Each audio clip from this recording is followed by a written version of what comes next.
keep your umbrella close. I'll walk you through our evening hour by hour and how long we stay dry before clouds and showers make a comeback. Plus, the race for a U.S. House seat comes down to a runoff. What the candidates must do to be the last one standing, and why North Carolina could pose a challenge for both Biden and Trump. Well, some showers are still lingering in parts of our area tonight. Just a quick look from the WRAL live camera network, clearly showing you there's still some droplets here and there across our area.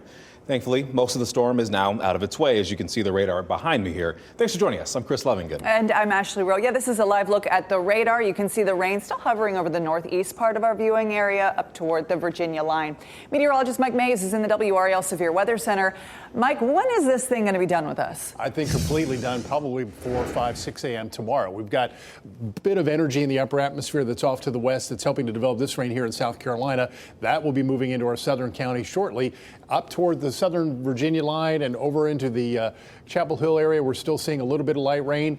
Chatham County, some light rain over toward Orange and Alamance counties and points northward. And Roanoke Rapids, you're finally seeing the end of the heavy rain that was along the I-95 corridor this afternoon that produced rainfall totals exceeding 1.5 inches in some locations. Now, the next bit of precipitation is from this upper level energy that's spinning in. Now, these thunderstorms I've been watching have been weakening as they've been approaching, but they will make their way, or at least what's left of them will be making their way into our southern counties over the next few hours. 7 o'clock on Futurecast, you can see the rain in the northeast. This is the batch that I'm watching that'll be making its way into our southern counties over the next few hours. I think the model's a little underdone. I think it'll be a little bit more widespread than what it's showing here. And I'm keeping it a 50% chance for some rain overnight. There'll be low clouds, fog. We're already seeing some fog form across the area. We'll have more clouds in the coming days and more rain coming for Saturday. And I'll track that with Futurecast coming up in less than 15 minutes. Oh, boy. Okay, Mike. Thank you. One of the most watched primaries in our area is still undecided tonight. The U.S. House District 13. This is the one that wraps around the triangle, including Franklin, Johnston, Harnett, Lee, and parts of Wake County. One of the 14 GOP candidates on the ballot, no one got enough votes to get the nomination. And now Kelly Daughtry and Brad Knott will head to a runoff in May. WRAL's Matt Tallhelm found out what the candidates are doing to get the win. Brad Knott has 9 days to officially notify the Board of Elections here that he will seek a runoff, but he's already telling supporters this fight isn't over yet. Knott made that message clear in a social media post. We're hitting the campaign trail again to secure victory in the Republican primary runoff so I can fight for you in Congress to secure the border, stop the surge in crime and disorder, and reduce inflation by cutting wasteful spending. The former federal prosecutor is challenging Johnston County Attorney Kelly Daughtry to a head-to-head race after she failed to get 30% of the vote in Tuesday's primary.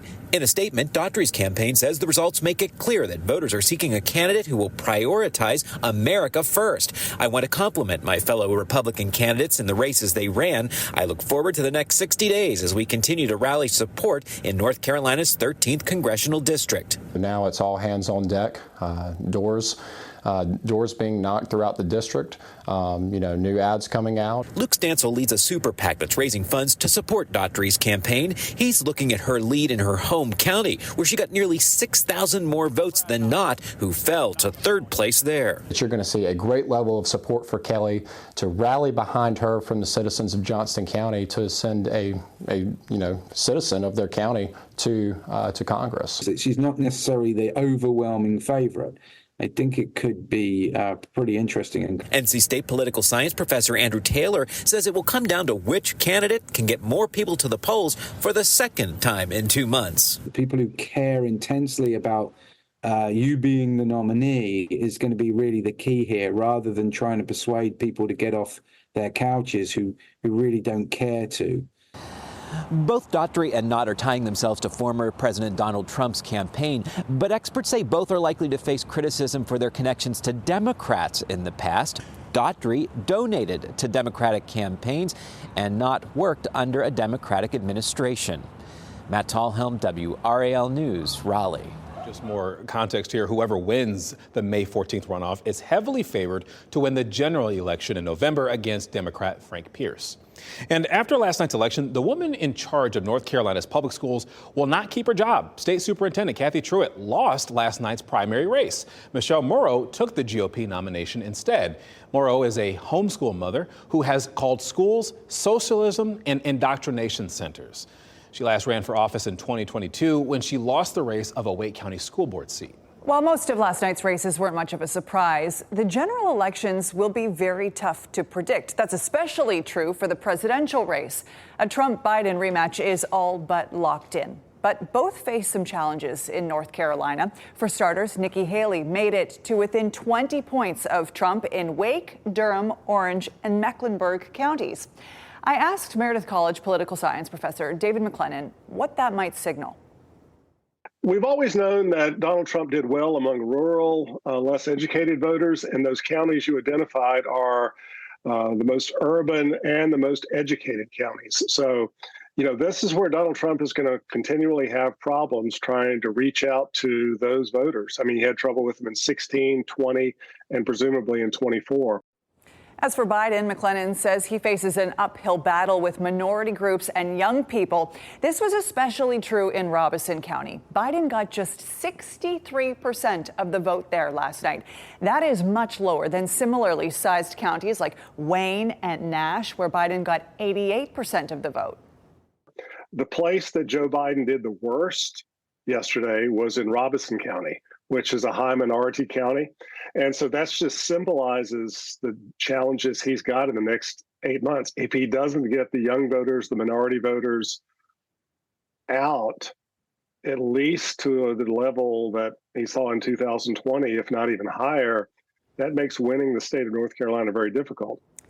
In the end, what this could very well come down to is getting voters to show up. So it's going to be really two different electorates in North Carolina, the Trump base and the Biden base. And it really is going to be who can motivate those voters to come out at levels even higher than they saw in 2020. Less than a quarter of eligible North Carolina voters cast their ballot in the primary. That's our state's lowest turnout for a presidential primary since 2004. An esteemed civil rights attorney took the stand today in a major court case in Johnston County. This trial could have serious implications for more than 100 inmates on death row. Hassan Bacote is arguing he was convicted of the death penalty on the basis of racial bias. The Racial Justice Act is what is in question here. It allows death row prisoners like Bacote to challenge their sentence if they can prove race played a role in their prosecution. Attorney Brian Stevenson testified that much of the jury selection process supports Bacote's claim.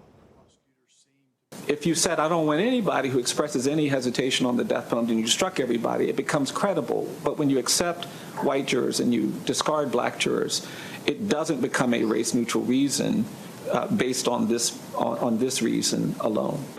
Now, Bacote was convicted in the 2007 death of Anthony Searles during an attempted robbery. Searles' mother says that she wants Bacote to stay on death row, and we'll hear more from her coming up a little bit later on WRAL.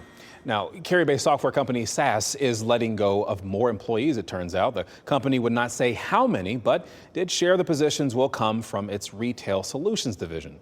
WRAL's Joanne Grace talked to a local economist to understand the implications this has for the Triangle. SAS is one of the biggest tech companies right here in the Triangle. So when the company announced positions would be cut, many began to worry. Economist Mike Walden says why we shouldn't. We should not be worried that SAS is going to be here. Just a couple of minutes into our interview, Dr. Walden explained what's behind SAS's cuts. Last year, the company acknowledged it was cutting about 1% of its total workforce, or about 140 of its 14,000 employees worldwide. I think improve its financial bottom line by increasing some efficiencies in the workforce they have, which usually translates to some people being laid off. Today's developments are focused on the Retail Solutions Division. In a statement, the spokesperson for SAS said, quote, evolving our organizational structure and aligning the right talent to our core focus areas is part of our normal business process and remains a priority for SAS. Despite today's announcement, it appears the company is still hiring in Cary. Currently, on the company's website, there are 24 job openings, 3 of which are for internships. The Triangle is still extremely viable for attracting tech companies. The tech sector is going, in my mind, going to continue to grow and expand in the Triangle. Getting a tech job in the Triangle, I think, is certainly going to be an alternative for a lot of well-educated people going down the road. In Raleigh, Julian Grace, WRAL News. When online sports gambling becomes legal next week, bettors will watch the games, sports books will watch the money, and state officials will watch your behavior. Up next, the plan to keep tabs on problem gambling in North Carolina and why it's a lot more common than you might think. Plus, if you think your vote doesn't matter, plot twist, it does. Just ahead, the primary races in North Carolina that were decided by fewer than 5 votes.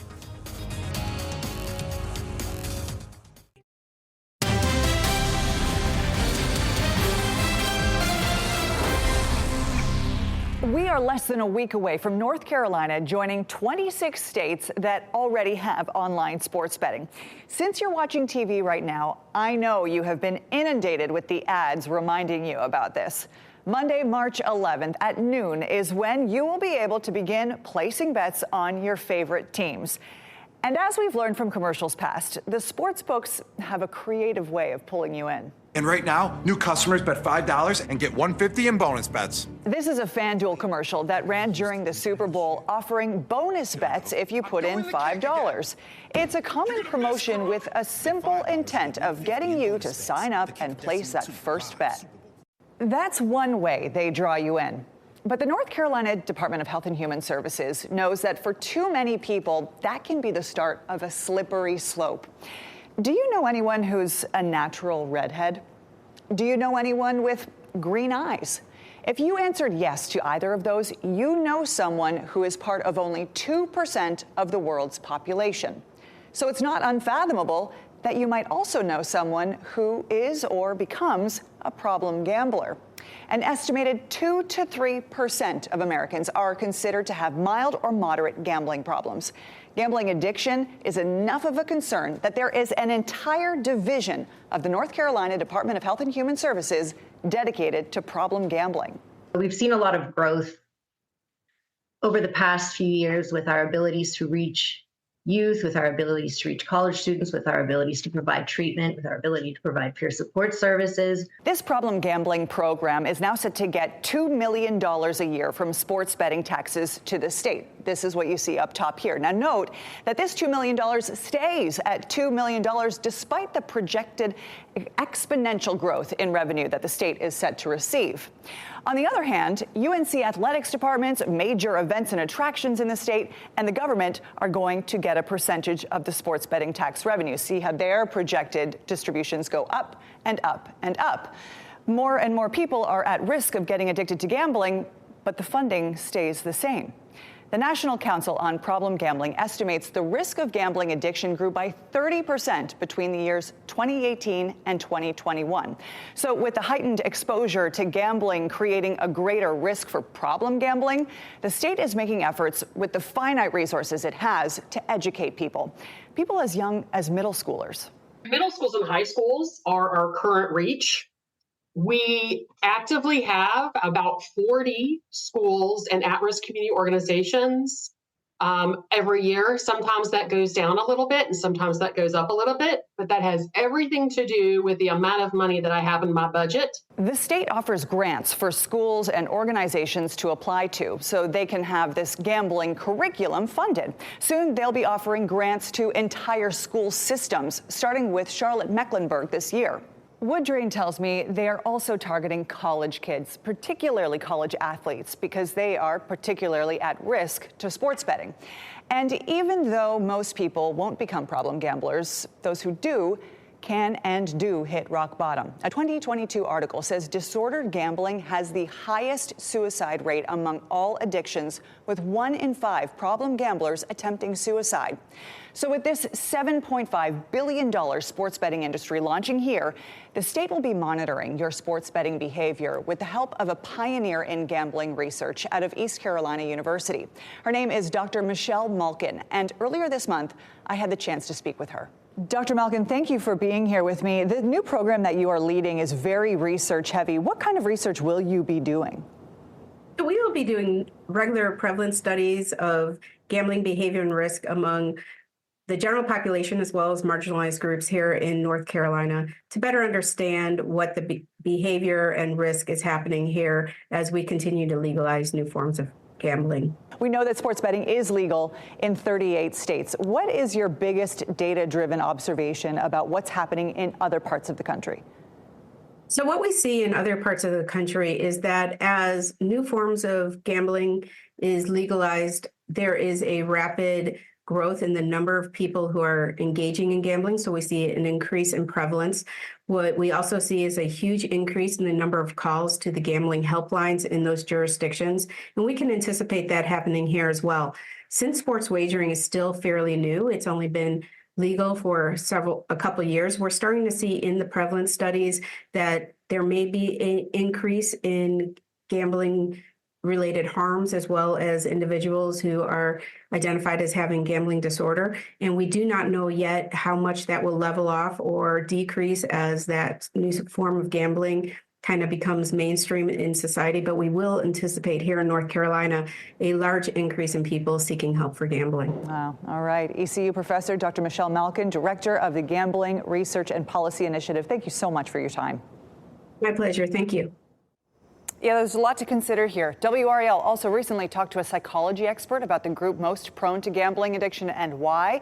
Find that story along with resources to help on WRAL.com. Just search gambling. All right, I'm here in the WRAL Severe Weather Center with meteorologist Mike Mays. Mike, I keep looking at this map you have here. And what we had before, it's already pushed out, but still kind of there in the northeastern part of our state. Yeah, and boy, did the rain come down heavy along the I-95 corridor. Over 1.5 inches of rain in some spots. Yeah, they got big downpours, water accumulating in ditches. Now, Chris, what we're seeing, some light rain across Chatham County, Orange County, Alamance County, Durham County. This will rotate in. And that's the area of showers and thunderstorms that I was watching for the past couple of hours. This is with our upper level energy that's shifting to the north and east, now advancing into our southern counties. It's quite possible if you're watching from Lumberton and Bladen County and Columbus and Brunswick counties that you could see some thunderstorms. This will move to the northeast, maybe impact Fayetteville, something we'll watch over the next couple hours. But take a look at the rainfall totals. Officially 1.51 at Pine Level, Rocky Mount Wilson Airport 1.50, Kenly 1.28, Halifax 1.04. Pretty hefty rain. Warrenton 5600s, Goldsboro about 1/2 inch. So some folks really got pummeled today. Others didn't see a whole lot. Out at RDU was about 0.3 of an inch, 0.6 in Fayetteville. Sanford, the road's still a little damp. Fayetteville looking good. Chapel Hill, there's your little bit of light rain that was showing up on the radar. Rocky Mount Mills, you're one of the locations that saw that heavy rain earlier today. And there could be some fog forming in spots. If we see a little bit of clearing overnight, be aware of that. And it could be dense. 58 at Southern Pines, 54 at Roxborough, 58 at Rocky Mount. More rain is possible. We'll keep a 30% chance of rain in, perhaps a 40% chance overnight as the main upper level low comes on by. And even for the morning commute, I think we'll see overcast, maybe some fog, and maybe a sprinkle or two. There's the upper level energy here that'll swing on through. Then Thursday and Friday, a couple of dry days, and then our next system will start to form across the plains on Friday and make its way in on Saturday. So we'll start Futurecast tomorrow morning, 5 a.m., looking at a lot of clouds, maybe some fog to start the day, partly to mostly cloudy for your Thursday. It'll be in the 60s like it was today, officially 60 out at RDU. For Friday, we look at mostly cloudy skies. Here comes the rain for the weekend. Now, this is a low resolution model. It looks like quite a bit of rain. I'll have high resolution model data tomorrow, so join me through tomorrow afternoon, 7 o'clock, 10 on Fox 50, 11 on WRAL. I'll have model data showing a better idea of what to expect on Saturday, the timing of the rain, the amount of the rain, if it's going to last all day. The good thing about what's coming up is it's not impacting the entire weekend. It'll be gone on Sunday. We have a northwest flow that resumes on Sunday, bringing back the cooler air, the less humid air. Sunday is sunny, it is windy, and it is a whole lot less humid, and the beginning of a dry pattern that'll probably last all next week. So still some light rain overnight, drizzle as well. Watch out for some fog, some heavier showers in our southern counties. And then tomorrow, plenty of clouds, maybe some sprinkles in the afternoon. Highs in the mid to upper 60s to about 70 in Fayetteville. We'll call it partly to mostly cloudy. 7-day forecast, 2 dry days, tomorrow and Friday. Saturday, we have that rain, 70% chance. Daylight saving time begins on Sunday. Before you go to bed Saturday night, the clocks go forward an hour. 62 and windy on Sunday, 60 on Monday. And again, all of next week, Chris, looks dry and getting more mild with a high of 70. There are a couple of morning lows in the 30s, so you'll still need that heat. I'm going to be grumpy losing that hour of sleep, but sunshine on the other end of that, so I'm happy about it. Definitely. Thanks, Mike. All right, so it can be easy to feel like your vote is small, especially when millions of cast ballots nationwide. Well, we have proof, though, that every vote counts. Up next, we walk through last night's closest races here in North Carolina.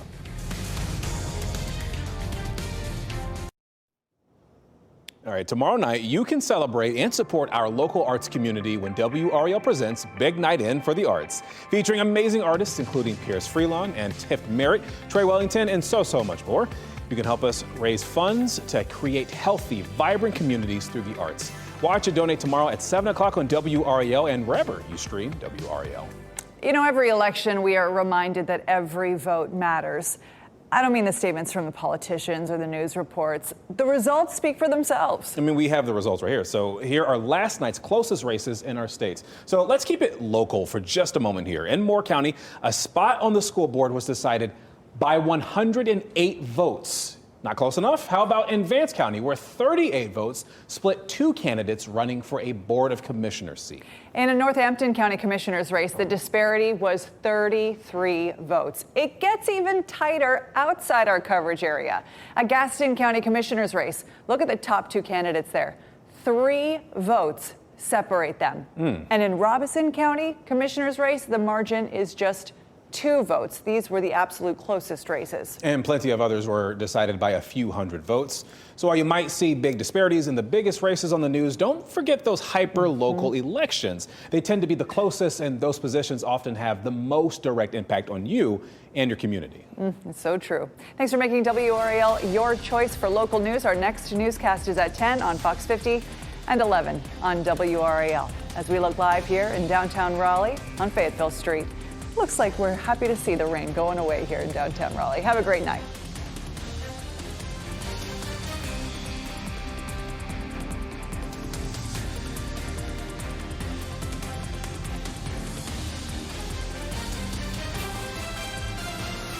Keep watching WRAL News over the air Channel 34 and Spectrum Channel 1257.